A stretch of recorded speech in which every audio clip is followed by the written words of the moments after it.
Hi, I'm Irene Samuels and welcome back to another episode of Soul Stirring Astrology, where I give you my textured take on the world of astrology. And I'm continuing the archetype series. I started last month with Scorpio and now we're in Sagittarius season. But before I do that, we've entered the festive season, so we've got about 2.5 weeks to go before the big day. So if you're stuck for a present or you would like to treat yourself, then I've got a Christmas special. In that, I'm offering to do a written chart, i.e. looking at the transits for 2018, applying the transits to your birth data and then providing a summary report as well as a hand-crafted chart. So if you're interested in that in terms of treating your loved ones or friends or treating yourself to have a sense of what does 2018 look like for you, particularly being driven by the transits, then drop me an email at bybreensamuels@googlemail.com. Obviously you can still have a full 75-minute reading or a 35-minute reading or a 2-question answer email. If any of that appeals to you, drop me an email, as I said, at bybreensamuels.com. I'll also put my email address in the box below. So here we are, the archetype series, looking at the imagery and the symbolism behind each sun sign. So we're dealing with Sagittarius because the sun is currently in Sagittarius. And as a Sagittarian, the search in this life is the search for wisdom. So I've got Sagittarius rising as well as a Leo sun. So this sense of being in this fire energy, and for fellow Sagittarians, whether you have your rising sign as Sagittarius, your moon as Sagittarius, or your sun as Sagittarius, I'm sure some of this will resonate with you. So this search for wisdom, and it's really key because preceding Sagittarius is Scorpio, and Scorpio is where we had to face death and destruction and our shadow. And when we faced our shadow, we went into the water, we grabbed the hydra and we brought the hydra into the light with all of its heads, and each time we tried to chop off the head, it wasn't working, it wasn't dying. But until we were able to face the shadow side of us, we could then triumph. And so having triumphed through Scorpio, we're now running into the beautiful winter sunshine and the solar energy of Sagittarius. And so there's a sense of this playfulness, there's a sense of longing, there's a sense of, you know, being wise, sharing with other people, inspiring and being animated along our journey, but also tapping into really key themes like philosophy and law and justice and religion, and having a sense of the world. We live in the world as Sagittarians and we take a very expansive view of what the world has to offer. The other side of us is that we can be really playful and joyous, and there's a sense of, you know, good things happen, and I'm in a really joyful and playful mood because 2 nights ago I went to the opening night of Hamilton here in London, and so I would sing for you, but that really isn't going to be my strength there. And but I had a phenomenal time. If any of you get the chance to go and see Hamilton, you've got to grab it. It is sensational. So I'm very playful. But I digress. Let's get back to what the Scorpio element, Sagittarius element actually means. So Sagittarius is the 9th sign of the zodiac. And 9 is the number of completeness, purity and perfection. There's a sense of, you know, completing a cycle. It could be a cycle of work, a cycle of thought, a cycle of creation. Doesn't really matter, but there's a sense of a chapter coming to an end. And in order for that chapter to end, one would have gone through an alchemical process. So it's this blending and mixing of ideas. We've travelled from Aries through to Sagittarius. So we've gone through 9 dimensions of life, and having lived through 9 dimensions of life, we're able to kind of gather some insights, and it's in this elixir that we're moving towards. We're going through this alchemical process, and therefore we can come up with some wisdom. And so 9 is a number that's equally reflected if we look at ancient Greece, for example. So here there were the 9 Olympic gods who sat at the assembly of Enid. And so here this figure of 9 is being represented. And also the alchemist Senior, what he said is that, you know, planets from Mercury through to Saturn, together with the houses, the aspects and the planets, make up the totality of our personality. And so here we need to be dealing with our insecurities, our limitations, the things that hold us in check, you know, the blind spots of our lives. And once we're able to do that, we're able to flourish and move into the world.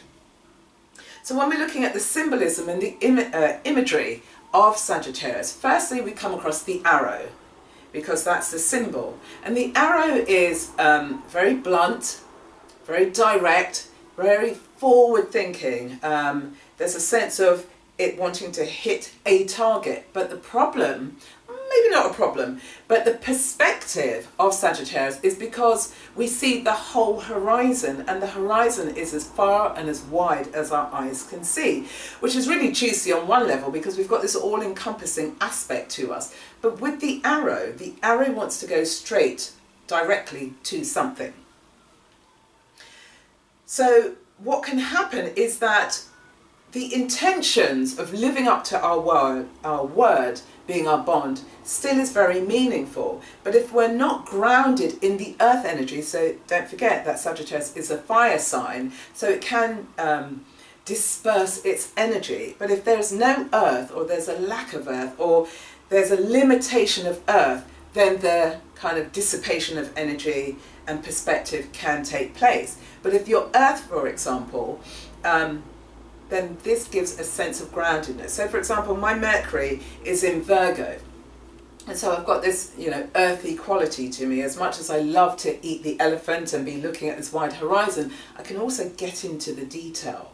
And so this is what Sagittarius is challenged with. It's great to even overshoot the target that you're trying to reach. It's better to do that than to continually fall short.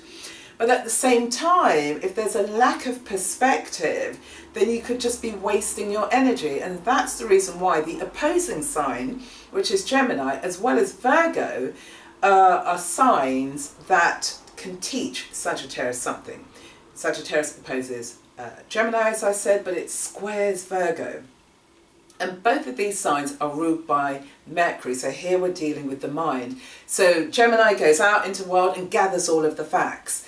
Then Virgo says, aha, what have we got here? And then Virgo starts to deconstruct and analyse the facts. And so with these two signs, they can kind of get too stuck into the detail, and, you know, that's kind of quashing the excitement of Sagittarius. But at the same time, they're teaching Sagittarius to have an element of precision. Focus down.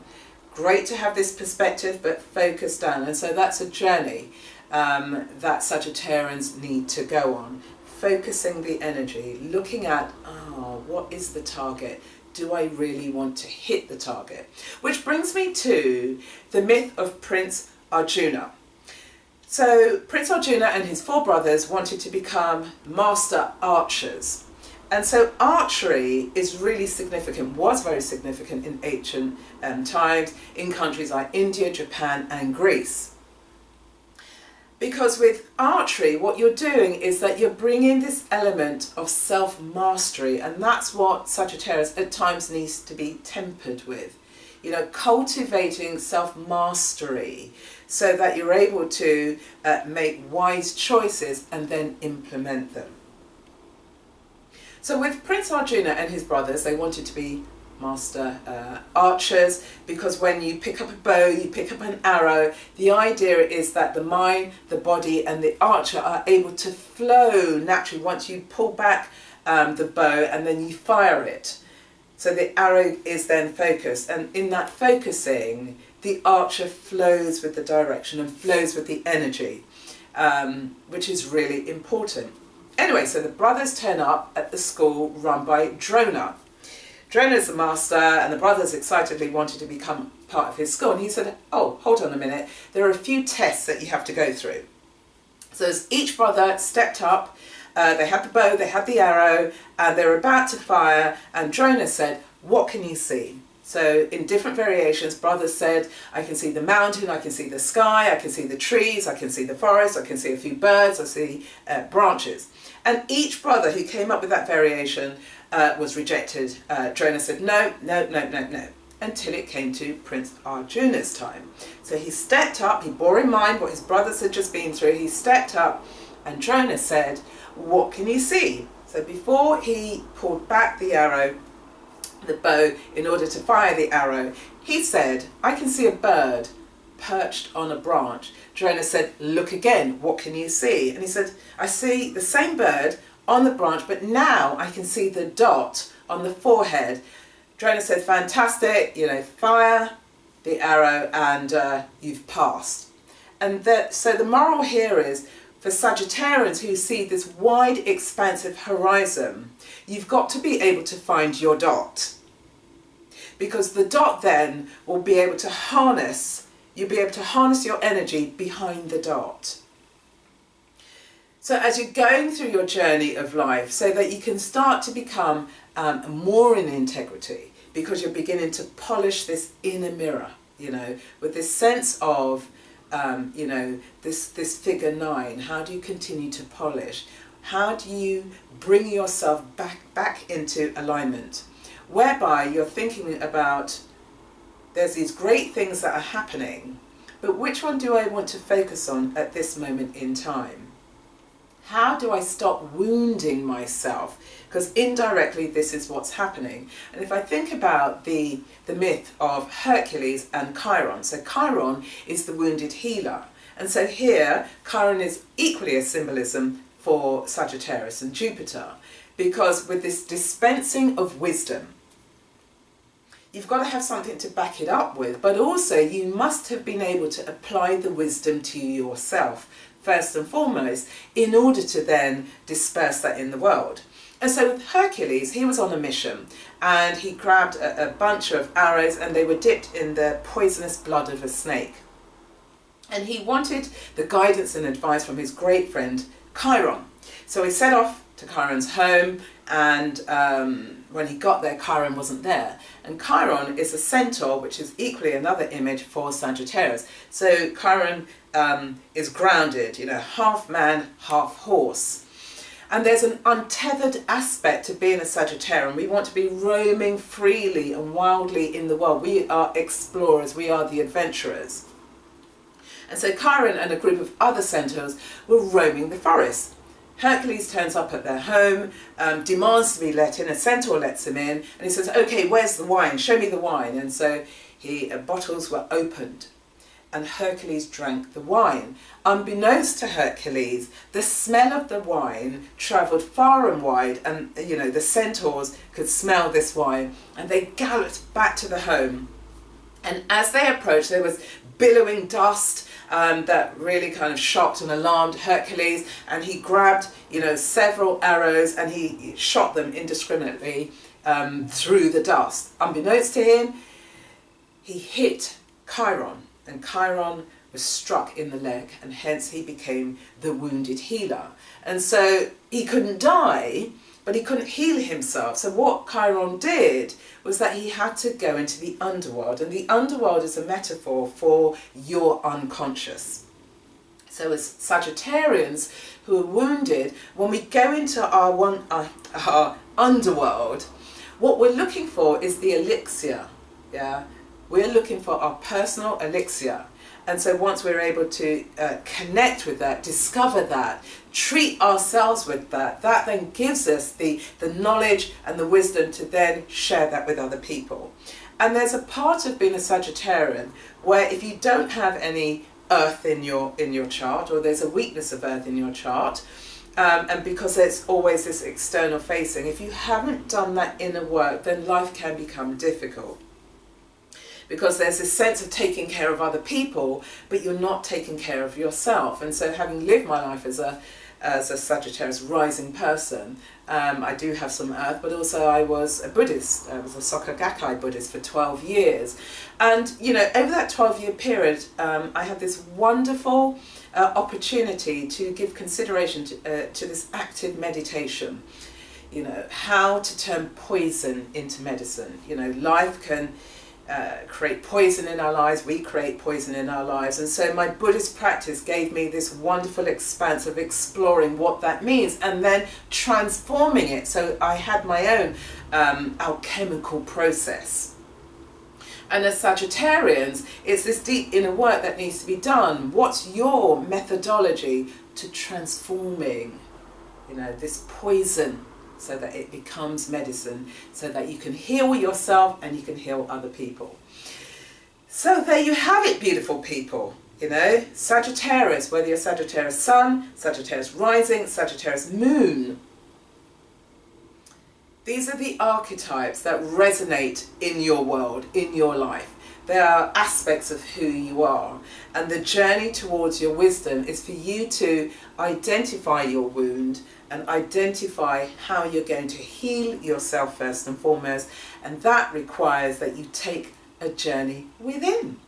So that's it, beautiful people. As always, I love to connect with you. Put your comments, questions, answers in the comment box below. Feel free to share this episode and the series with anybody in your network. And as I said, if you're looking for that special, unusual type of present for other people, I will be able to do a transit analysis against their birth details, and you'll have that in a written form together with a hand drafted chart, and you can give that as your Christmas present.